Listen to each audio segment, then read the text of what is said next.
Mm-hmm. Hello. Hello. We're eating.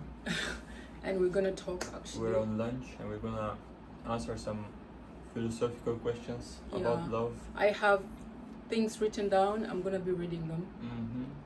So yes, we are gonna. Oh, actually, let me go straight forward so Yeah. we don't waste time.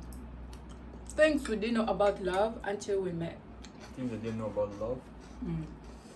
I don't know, because I feel like those questions are like too philosophical. I don't even know what love is. All I know is that I like you, I like living with you, spending time with you, and that's mainly it. And we're working towards the same goals. Yeah. So that's how it is, you know. There's nothing like deeper than that. You know, when it actually, comes when to- I was young, sorry, baby, to cut you off. Mm. When I was young, I thought love is just like, the things they do to you, men do to you, taking care, like, those things. Mm.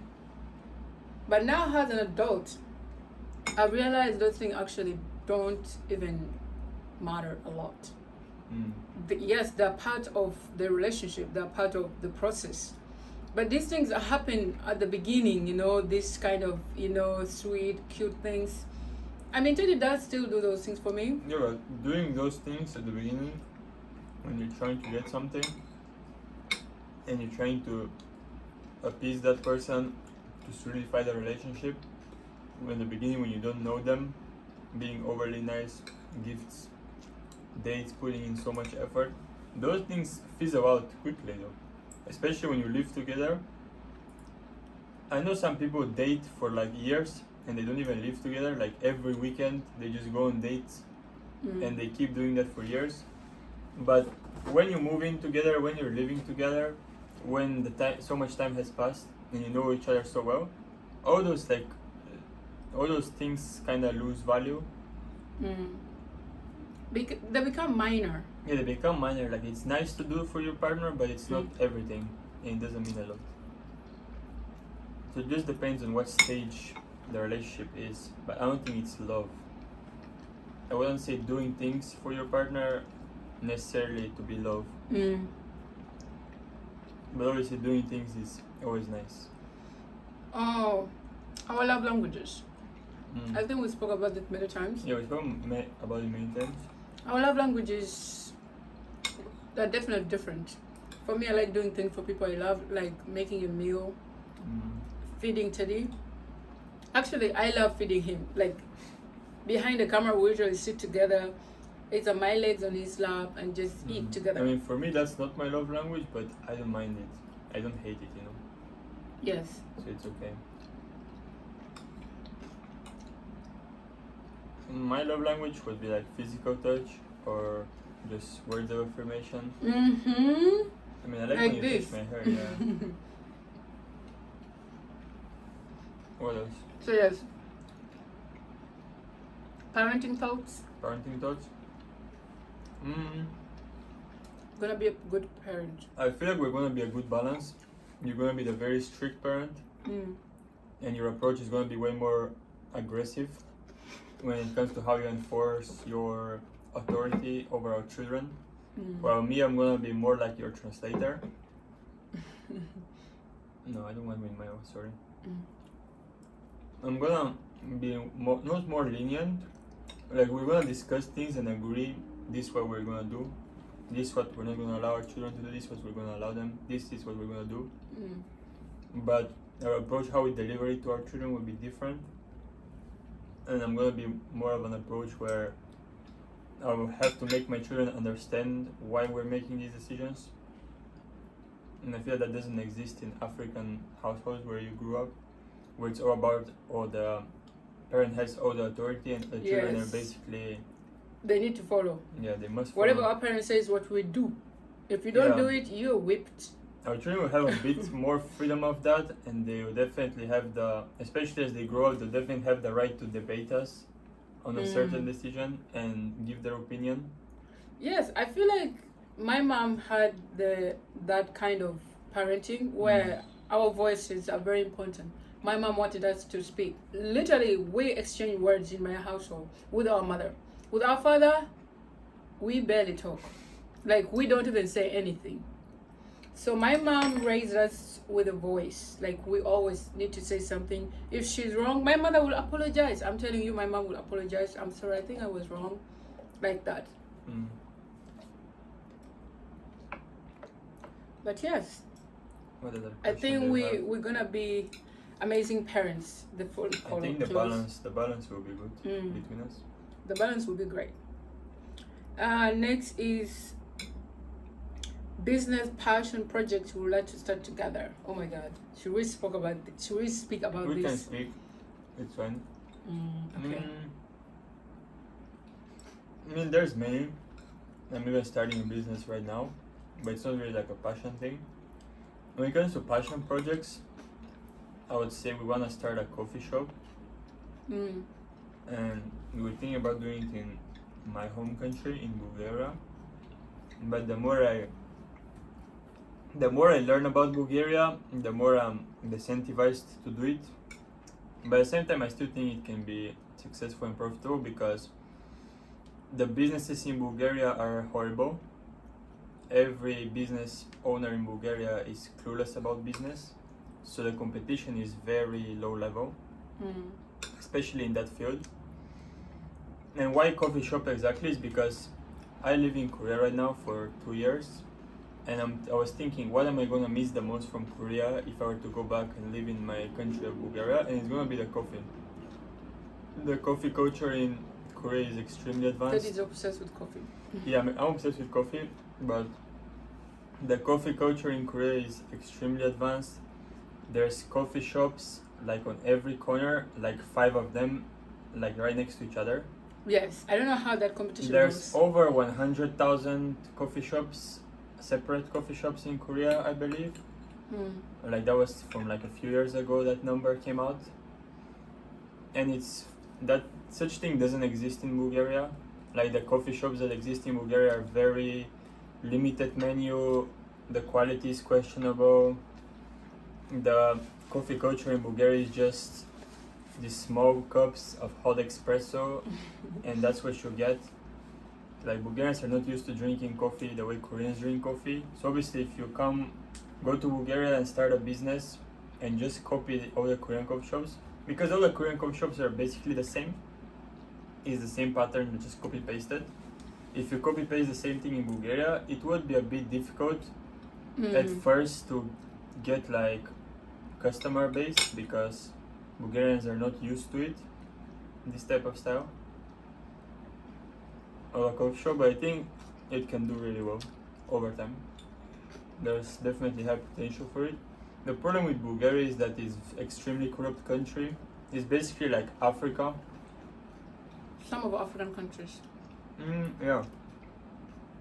Like we're supposed to be in the Schengen zone and we're supposed to be European Union country, but the corruption is absolutely ridiculous, the levels of it.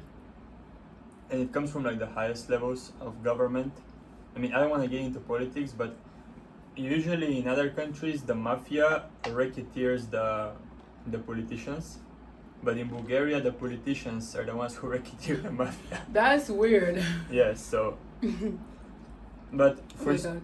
I think for starting like small to like middle-sized business, you won't really get affected that much. But the problem is when all the criminals are on payroll from the politicians, there's gonna be some small ass criminal in your neighborhood that's gonna visit you one day, and that's a real thing in Bulgaria.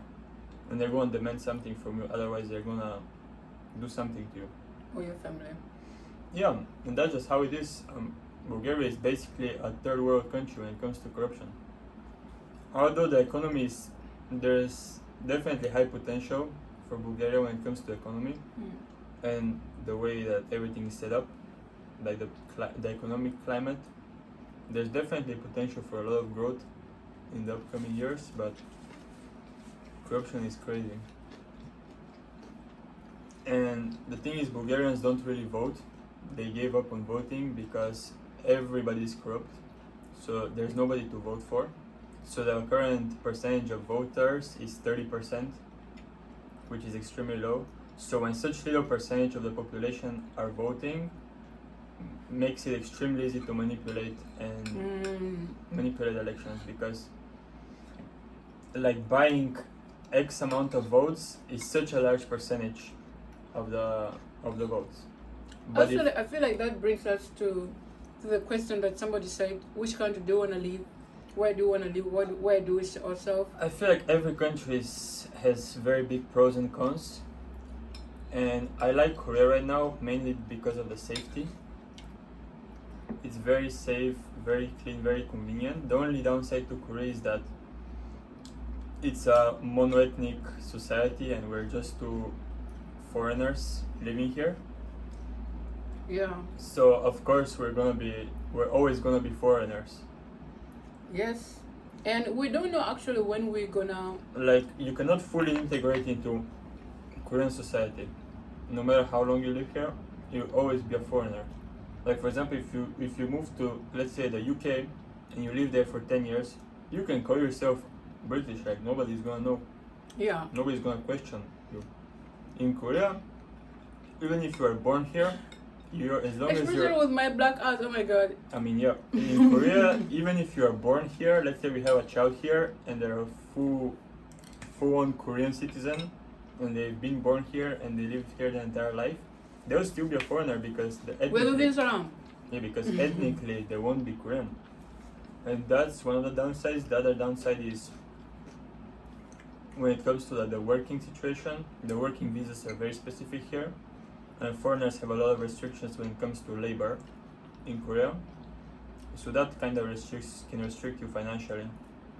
Yeah. So those are the two main downsides, is that working here as a foreigner is restricted in many ways, and also like socially you're also always gonna be a foreigner no matter how long you live here.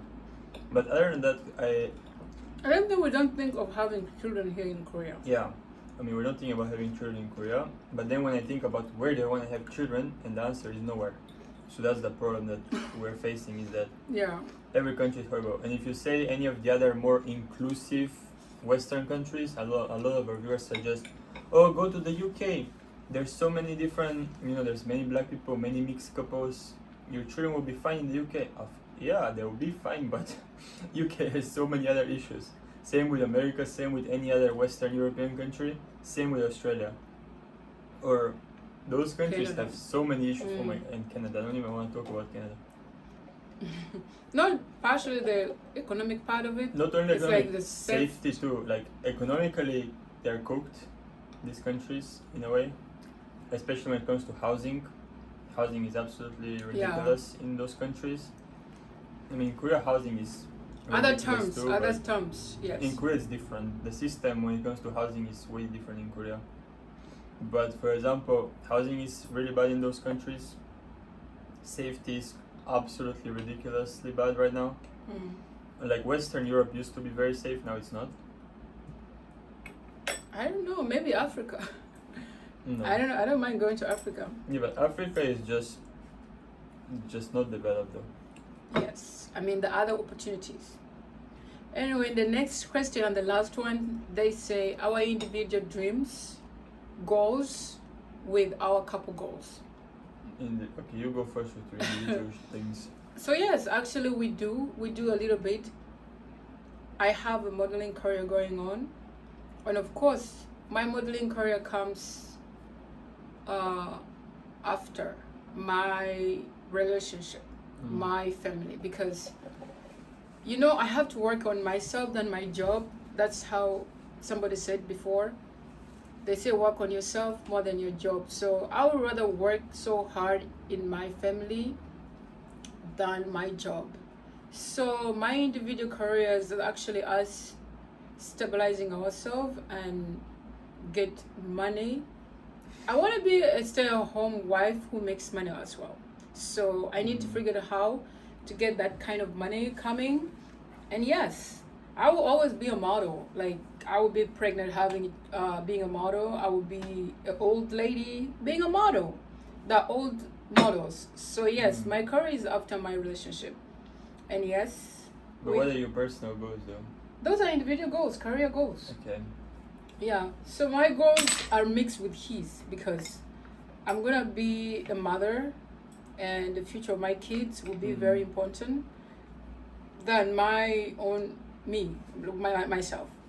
So yes, my individual goals is having enough income, having enough So it's all about assets. It's all about money. You don't have like passion for anything other than modeling. Oh, I have. But your passion for modeling comes secondary. It comes after my family. Okay. Yeah, I would say that. And individually, I have a business degree, and I want to use that not even to like. I don't know. I'm kind of like a humanitarian person. I would love to give to the world, and something like that. So those are my individual goals. Mostly my family with Teddy. My kids. I'm always worried about the future of my children. Yes. And how about you, baby? My individual goals, I mean, as it stands right now, I don't really have any like dreams or trivial things that I want to follow. Right now, my main goal is just to make as much money as possible for as fast as possible. We are young. Yeah, my goal is to just make as much money as possible, as fast as possible, and no matter how, as long as it's legal, And that's my goal, because I won't say wasted, but I spent more than half of my life on earth chasing like a goal or a dream that didn't work out, but I don't regret. I feel like I learned so much, and now I don't really have any like goals or passion about anything in specific, but yeah, it's just about building wealth right now. Yeah. Any way I can. So that's about me. I used to have a goal, and I spent like 12 years of my life chasing it, and then at some point I realized, okay, it's not worth anymore to keep chasing it. I've already spent this much time, it didn't work, that's fine, just move on to the next thing. And now I don't really have one thing that I'm very passionate about. It's just about... I think our goals now are very combined, really. Yeah. Yes. It's just about now playing the game of capitalism for me. Yeah, Teddy is more into acquiring assets now. Of course, liabilities are very important, but we're not focusing on liabilities. We need assets. We need to build family young. We need a lot of things, I feel like sometimes we are caught, as young people, we are caught in wanting to do more for ourselves than the community. Yes, it's actually instinct, because you need to get something. You need to have a cup full and then you give. Of course. So yes, that's what we are focusing on now. I graduated last year, right? And this is the only year I'm focusing on modeling. If modeling doesn't bring something to the table, I will actually literally make it as a part-time job, and I get something else going on in my life. But yes, our dreams is to build a house. I mean, that will... We have land, but we don't have money. No, it's not about that though. Like, even if we have money, we wouldn't just waste all of our money to build a house. Yes. Right now. It needs to make sense financially. Yes, true. So our goal is to acquire as much resources as possible, and then see how we allocate them. Whether it's building a house, buying a house, doing this, investing in a business, or whatever it is, we're going to sit down together and decide where to allocate those resources. But first we need to gather those resources. We got to have. And maximize any way we can gather those resources. Yes. So yeah. Yes, I met Teddy when he was turning 23. He met me when I was turning 24. So we are figuring it out together. Yeah. Yes. We're not that old. Yeah. We have time. See you guys soon. See you.